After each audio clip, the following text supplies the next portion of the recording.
Hey everybody, Steven here, and the Snowfox release was yesterday, I believe, with Subnautica Below Zero. I've been waiting for this one. It seems like at this point, too, we're going to have a decent chunk of the game. Now, if you're going to the website, unknownworlds.com, they're kind of covering some of that stuff, and I just wanted to talk about it today.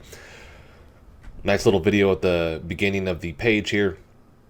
The big updates. Obviously, you get the Snowfox, which is their hoverboard bike for the most part. And then two new biomes. We're looking at the glacial basin, and then you're looking at the purple vent area. So we're going to scroll down here.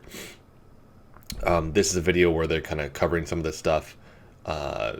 This is the Snowfox. So it is your first land vehicle, which is really, really cool. Subnautica, you didn't really go on land much. I mean, you had the two islands there. It just seems like this game, we're going to be doing that a lot more. So, very cool to see a land vehicle. Snowfox parking only. So, this is where you can upgrade the Snowfox and do all of that stuff. And you find this in the glacial basin. One of the new creatures is the Snow Stalker, which is really, really cool. And then they have the baby. In one of the videos that I was doing, I was looking at when they first put him in there, and they didn't actually tweak the character. It was just like the Snow Stalker and then a miniature version of it. So it looked a little off. But they tweaked the character design so it actually looks like a baby now too. These are aggressive if you get towards them. That'll be interesting to kind of walk and navigate through the glacial basin there. They put a ton of stuff too. Looking at what it looked like when I originally launched in early access, the game did, to now is crazy. Very, very cool to see what they've added. And then we have the Cheliceraate. I call it Cheliceraate. Some people might say Cheliceraate. I don't know if they would say that. That sounds weird. But Cheliceraate, this is a Leviathan class creature. Super aggressive. This is found in the purple vent area, at least for right now. Right now, there's just one over there that I've seen, just exploring a little bit, but it is very aggressive.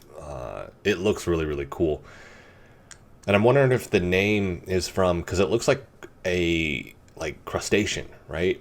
So like a crab, or I mean, with the hard outer shell. To me, it looks almost more like a lobster, but very gnarly looking, like a lobster that merged with a squid. But really, really cool looking. It has gnarly, like, jaw action when it opens its mouth. It's pretty creepy. Excuse me. So here's the purple vent area. They did make it a little bit bigger. Originally, it was pretty small, and I was like, oh, man. Not that it's massive right now. My hope is that they'll still make it bigger, but it's definitely bigger than what it was when they were first kind of putting some of that stuff in there. So you have that in there now. Sleeper module for the sea truck here, so you can sleep, obviously. Docking module here. Make your prawn suit portable with the sea truck module. That's pretty cool. Because that's one of the things with the sea truck is it's not horribly fast. So it's not like the sea moth, which I don't even know if they're. I don't know if they're going to take out the sea moth. And then you're kind of stuck with the sea truck. I hope not. But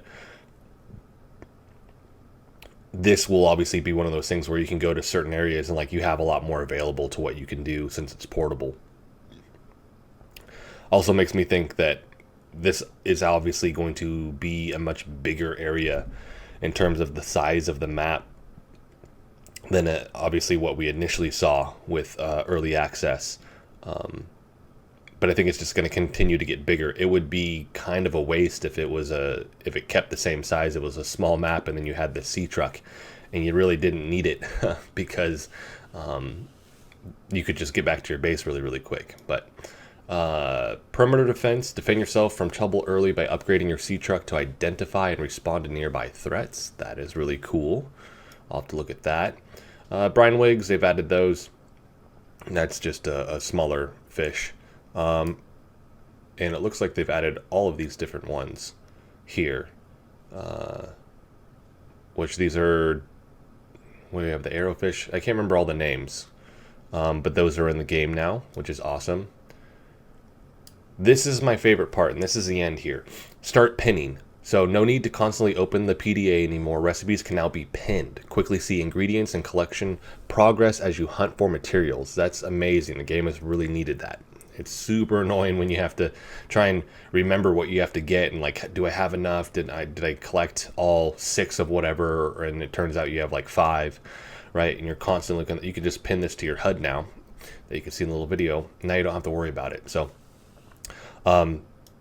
if you've been waiting to jump in, I think this is the update that is going to give you enough substance where it doesn't seem like you're going to go through periods where you're waiting, but there's just more to do in the game now. So a lot more areas are complete and polished. So I would definitely recommend jumping in at this point, as long as you are still okay with, hey, there's going to be obviously more updates, but the full game won't be done until this upcoming October. So that is it. If you guys like the video, hit the like button for me. I'm actually going to be exploring this myself and making other videos in game instead of me just talking about it here. But check back for those here pretty soon. If you want to continue to follow along with all of my content, hit the subscribe button for me. Thanks so much for watching.